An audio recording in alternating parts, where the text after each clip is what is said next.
Sweet కార్న్తో మంచి snack item తినాలనిపించింది. అందుకే mummy వాళ్ళ ఇంటికి వచ్చేసా. Hi everyone. స్నాక్స్ తినాలి అనిపిస్తే మీ అమ్మని అడగాలమ్మా, మమ్మీ అని ఇంటికి వచ్చేయకూడదు. మా అమ్మని అడిగితే తన్నిద్దని ఇక్కడికి వచ్చా. సరేరా చేసుకుందాం. ఈ విషయానికి వస్తే స్వీట్ కార్న్ నేను చిన్న చిన్న ముక్కలుగా కట్ చేసుకున్నాను. అలా కట్ చేసుకున్న తర్వాత స్వీట్ కార్న్ నేను బాయిల్ చేసుకున్నాను. బాయిల్ చేసిన స్వీట్ కార్న్ని వడకట్టేసి ప్యాన్లోని బటర్ వేసుకొని ఆర్గాంజా, వెల్లుల్లిపాయ ముక్కలు, అలాగే చిల్లీ ఫ్లేక్స్ యాడ్ చేశాను.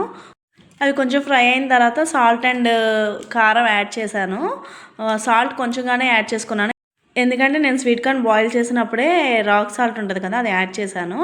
నెక్స్ట్ ఏంటంటే ఇంకా బాయిల్ అయిన స్వీట్ కార్న్ పీసెస్ని కూడా దీనిలో యాడ్ చేసుకొని అటు ఇటు కలిపేసుకుంటే ఇంకా ఈ రెసిపీ రెడీ అయిపోయినట్టేని.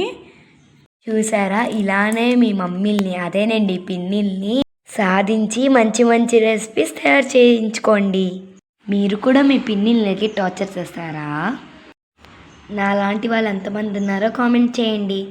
ఇంతే ఈ వీడియో నచ్చినట్టయితే లైక్ చేయండి, షేర్ చేయండి, సబ్స్క్రైబ్ చేసుకోవడం మాత్రం మర్చిపోకండి. Please be support to us. Bye bye.